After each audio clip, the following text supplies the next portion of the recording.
Hello and welcome to this week's edition of Echo45 Advisors Market and Economic Update. In this week's video, we'll be discussing how the corporate tax rate has historically affected the market and the economy.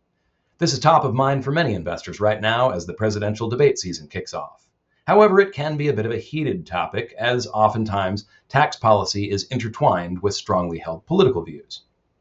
Many investors may wonder about the impact each candidate's tax policies will have on the broader stock market and the economy. The most recent change to the tax policy occurred in 2017 with the Tax Cuts and Jobs Act, which cut the corporate tax rate to 21%. This puts the U.S. in the middle of the pack with regard to its peer countries. This is relevant right now because the former and current president's tax policies could not be more different. While their exact platforms are not yet clear, President Trump has proposed cutting this further to 20%, while President Biden has discussed raising it to 28%. Over the next few minutes, we'll discuss each of these proposals and how they might impact the broader markets. First, this chart shows the highest marginal corporate and individual tax rates since 1913. As you can see, both have fluctuated significantly over time. The top bracket corporate tax rate peaked at 52.8% in the late 1960s, but has broadly declined since then. Most recently, corporate tax rates have come into focus ahead of the presidential election as proposals for corporate tax policy diverge. Proponents of cutting the corporate tax rate argue that lower taxes give companies long-term incentives to invest in boosting productivity, allowing them to hire more workers and pay them more. They also point out that low corporate taxes incentivize businesses to stay in the United States, helping to maintain global competitiveness.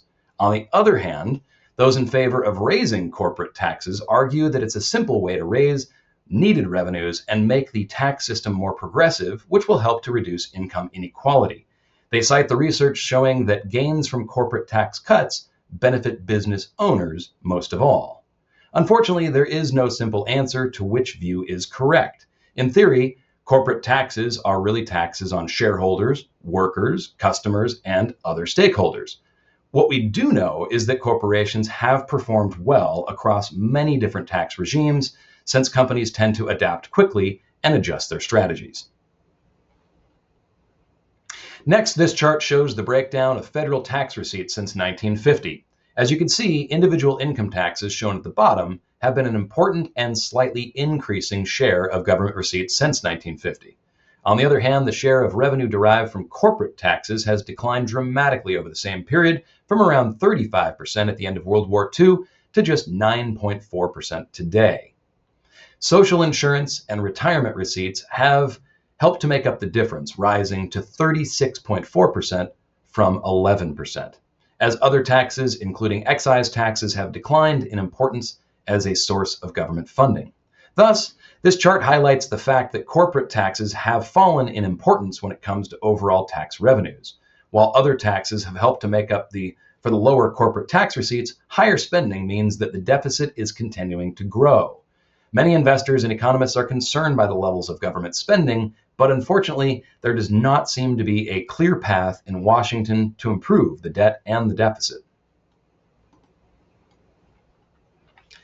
This last chart shows the growth of the S&P 500 over both Democratic and Republican presidencies. It shows that despite differences in policies, the stock market has grown under both parties across a variety of policy platforms and tax regimes. It's important to keep in mind that though elections can affect economic policies and have a real impact on companies and individuals, how this impacts the broader financial markets is not often as straightforward. History shows that the markets have done well in a variety of political configurations under both Democrats and Republicans, and conversely, that poor market conditions often have little to do with politics.